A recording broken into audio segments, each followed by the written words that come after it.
Now we are going to remember the named fractures, and we often get confused where fracture is where and when it is happening. So here is a trick so that we can learn all the named fractures. Now first is green stick fracture.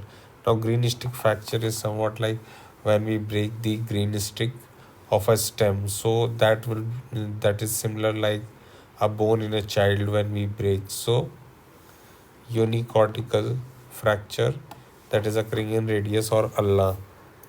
Night stick fracture. Night stick fracture is basically a oblique fracture of the ulna without associated fracture of the radius. What is the mechanism of injury? It is direct trauma to the forearm while in a defensive stance, because in night you are not able to see, so your body just curls around and uses the forearm as a defense mechanism. So here what we have ulna bone fracture because it is more prominent here.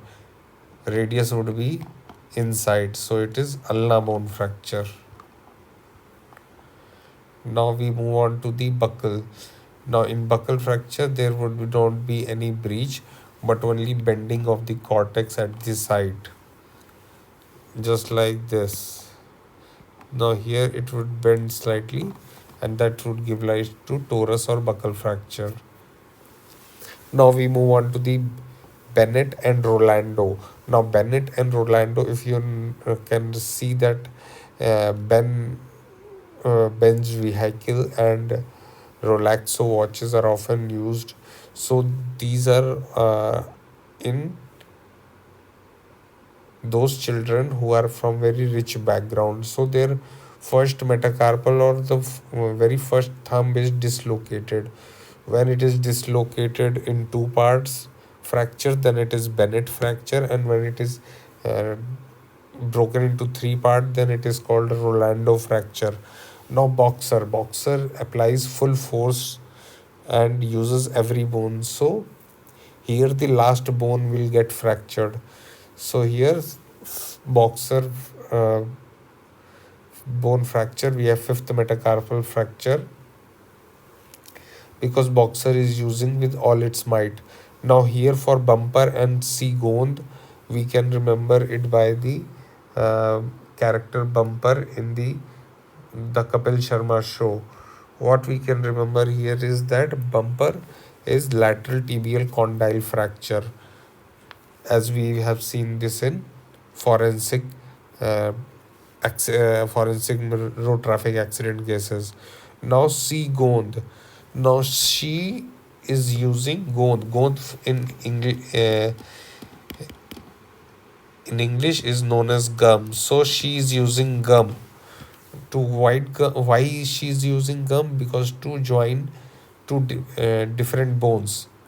So here, what I have said earlier, that it is a bumper fracture, so lateral tibial condyle fracture. So segond is just inferior to it, that is lateral capsular ligament fracture associated ACL ligament injury.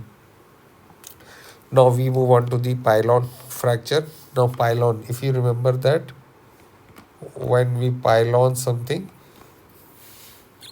it becomes heavy. So here distal tibia is getting fractured here.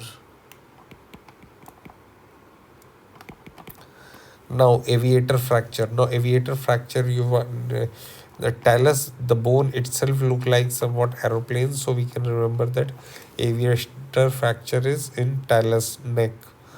Now in pots and cotton. Now pot is used for selling and buying. So there are two activities being done. So what it would be? It would be bimalleolar fracture, medial and lateral. Now cotton is used. Cotton is used for trimalleolar, that is medial, lateral, and posterior. One other way to remember is that pot has 2T, cotton has 2T, but cotton 2T has a longer name, so it becomes trimalleolar. that is medial, lateral, and posterior. Now we move on to the Jefferson fracture that is occurring in the atlas bone, which is the burst fracture. Here, all the bones will be splitted into the four parts. Hangman fracture, we have to remember that it is C2 C3 subluxation. And clay shovlier leads to a lot of stress on the spine of the vertebra, so there is fracture of spinous process.